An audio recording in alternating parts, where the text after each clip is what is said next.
Craftsman tools, they've been around for about 100 years or so. One of the tried and true brands out there. They've been used by professionals, by homeowners, and everyone in between. A lot of people, especially those my age, kind of grew up with the hopes that one day we too could have a garage full of Craftsman tools.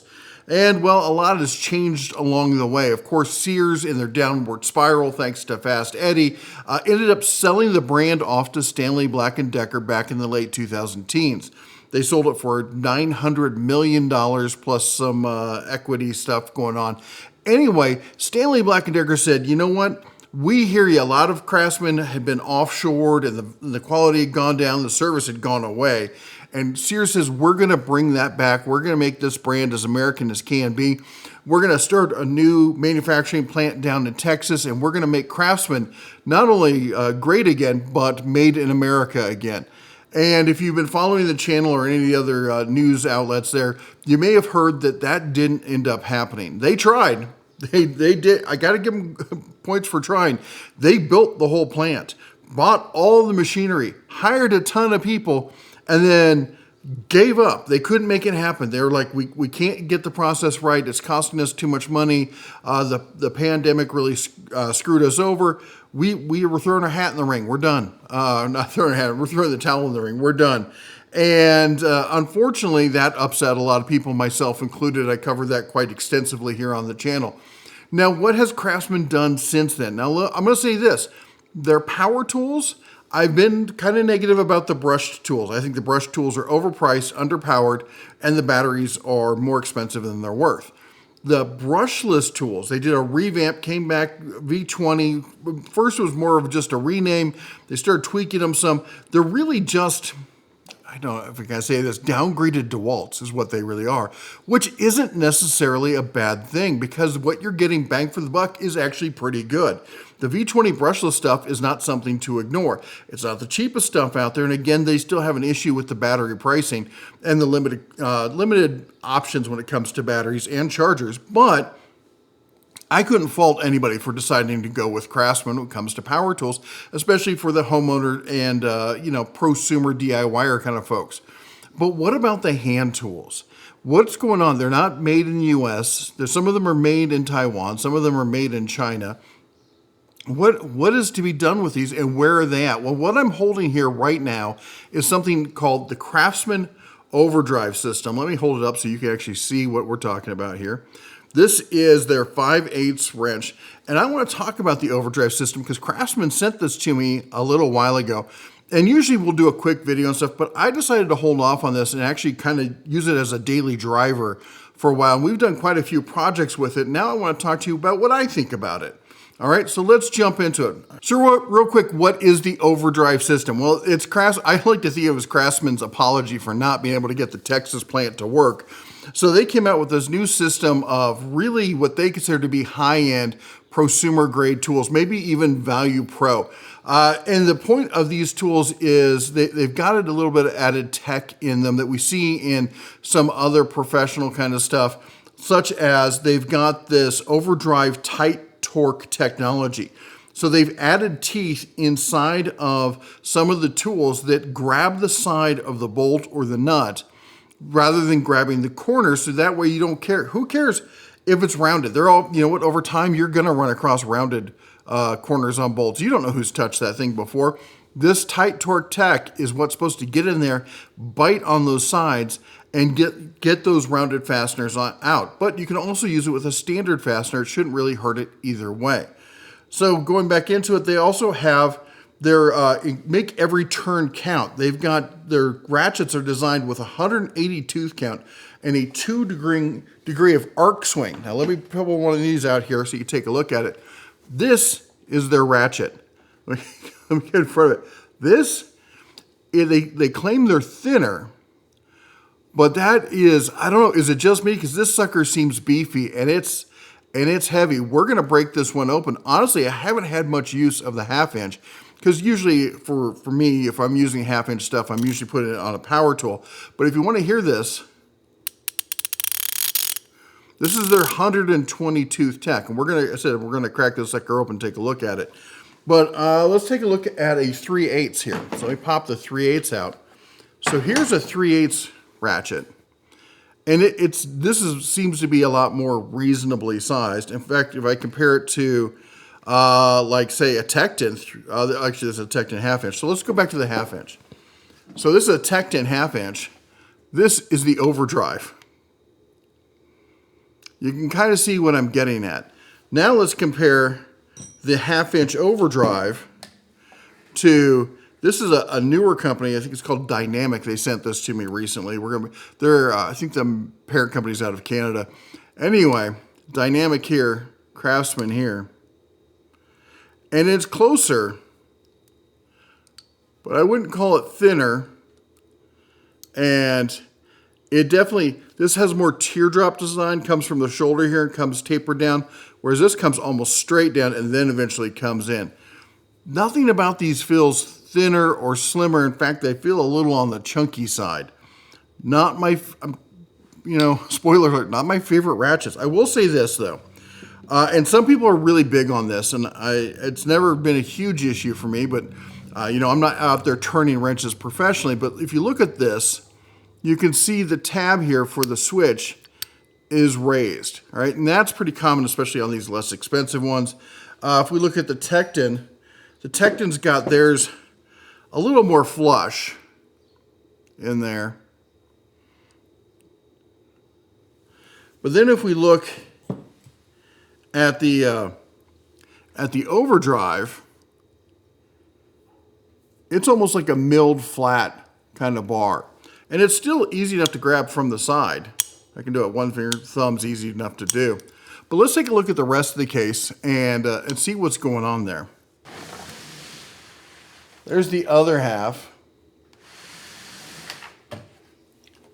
We bring the light over here so you can see how it's set up. Let me set the light down right there. All right, if we look at the wrenches here, you can see they have a tooth design on the open side, but also on the box side, you can see these little teeth down in there that allow you to get in there and grab. Now, if we go into the sockets, they too have those small teeth on the inside, on all of them. And as I take a look at this set, we get a little bit of filler, we got some wrenches, you get some deeps and some shallows. Then over here, we're getting 1, 2, 3 on the ratchets.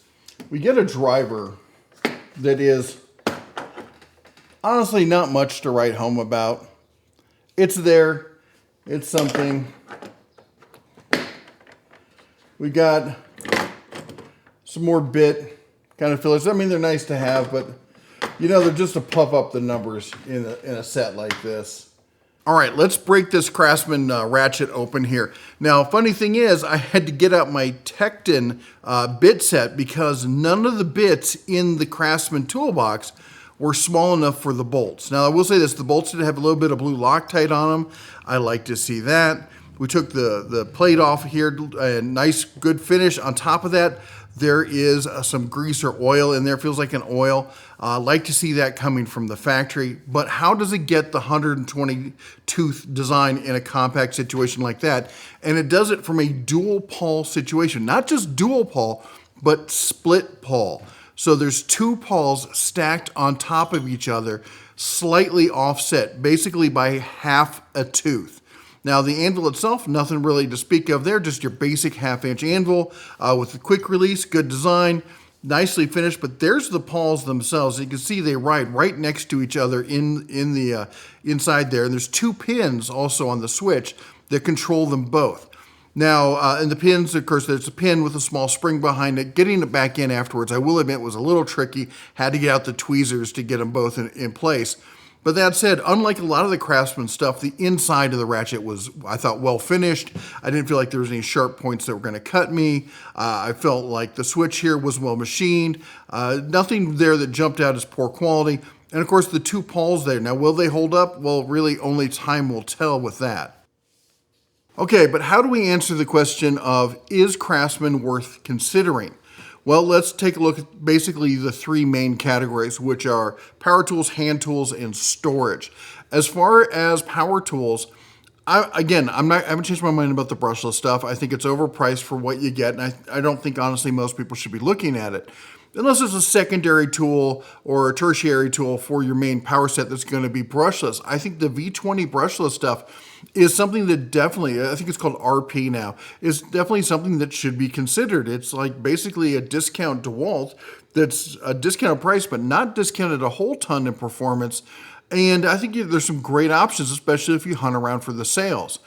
Now, as far as storage, again, I've got Craftsman storage. In fact, the bench top I was using over here is a Craftsman V2000 series box, and I think it's ridiculously overpriced. I'm an admitted, like, I'm a recovering Craftsman fanboy, if that makes sense. I grew up loving Craftsman. As soon as I see that red and black kind of Craftsman thing, I get a real nostalgia kind of feel. And that, like I always thought I'd have a garage full of Craftsman tools, and I just don't. And there's a reason for that.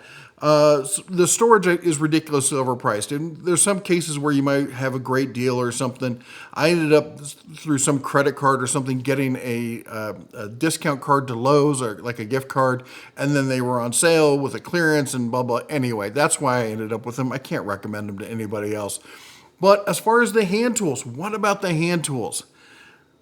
I was fully prepared to do this video and say, I can't justify the price. They're kind of cool. This thing is a big fat pig. All right. This is a 1/2 inch again. And let me compare it. This is, let's see here. This is Gray, which is an industrial company, hand tool company. I think Proto. They're not, and right. They're not like Snap-on. This is for like in the shale oil fields and stuff like that. This is a heavy duty industrial tool. This is Craftsman's answer to being thinner. And well, I mean, it is a little bit thinner, but oh my gosh, look at them back to back here. I almost want to carry this thing more. This is ridiculous how chunky this sucker is. But again, I'm not going to be using the 1/2 inch as much as I am going to be using the 3/4. They're not bad tools. I love the tooth biting design, and you know what? It works. I had to take off the bumper. I put a new bumper on my. Let me get rid of this. I put a new bumper on my pickup truck. One of those aftermarket 3-piece ones. You bolt the whole thing together and bolt it on the truck. And I had to get my factory bumper off. And this is a 1-ton pickup truck driven across Montana all seasons, also down through the desert in Vegas and back again. And 230,000 miles when I did it. Needless to say, it did not want to come off. And we used the overdrive set, and it worked great, flawless even. Ended up not using the ratchets because the ratchets are just a pain.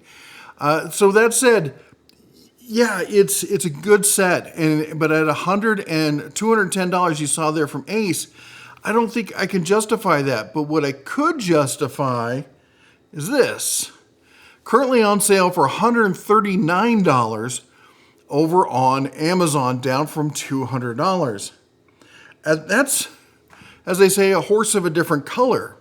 I would probably still just toss out that 1/2 inch ratchet and buy use the ratchet I like. But for a full set of sockets, some wrenches, they also have the tooth biter kind of technology. I don't know. Maybe I'm giving them too much lead here. Maybe I'm being too nice to them. Again, full disclosure, Craftsman did send me these.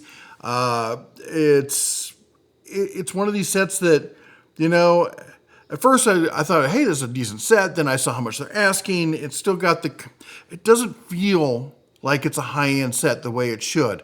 I love it's better than the other sets that I've seen, okay?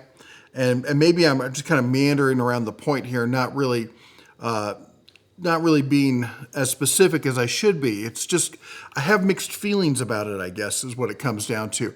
I want to like it because I have that nostalgia and it's Craftsman. But part of me really hates it because it looks so much like the Stanley Black and Decker stuff that has been so terrible. But it's better than the bad stuff used to be, but still not quite as good as the old Craftsman was. I don't know. At $139, I'm not going to hate on you for choosing this. Okay, I'm not going to tell you made a terrible decision. At $210, I might kind of question what you were drinking. All right, I think that's the best way to put it. And better yet, what do you say about this? Have you gotten your hands on them? Have you used them? What do you think of this new overdrive tech? What do you think about the future, about where Craftsman's going? They're clearly trying to find a way to improve the brand. They tried to do Made in the USA, couldn't do that, so they're trying to find another way to do it. Let me know what you think. Put it down below in the comments. Why don't you go down there? Don't forget to chomp the old like button, smash that subscribe.